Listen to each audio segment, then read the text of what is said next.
Kaip suprasti, kad gyvenate ne pagal savo programą ir nevykdote savo sielos misiją ir einate ne tuo keliu, kai jūsų finansai tiesiog mažėja kiekvieną mėnesį, galbūt įklimpate į dideles skolas ir tos skolas vis didėja ir didėja, kad jūsų santykiai griūna, kad jūsų sveikata irgi griūna, ar susirgot, ar tiesiog blogai jaučiatės, neturite energijos, tai žinokite, kad jūs nuklydote nuo savo kelio.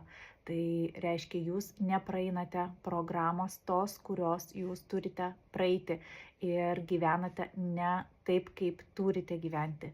Tai todėl rekomenduoju jum užsisakyti analizę ir sužinoti savo prigimties realizavimo, savo asmenybės programą, savo protėvių, kokią turite įvykdyti programą.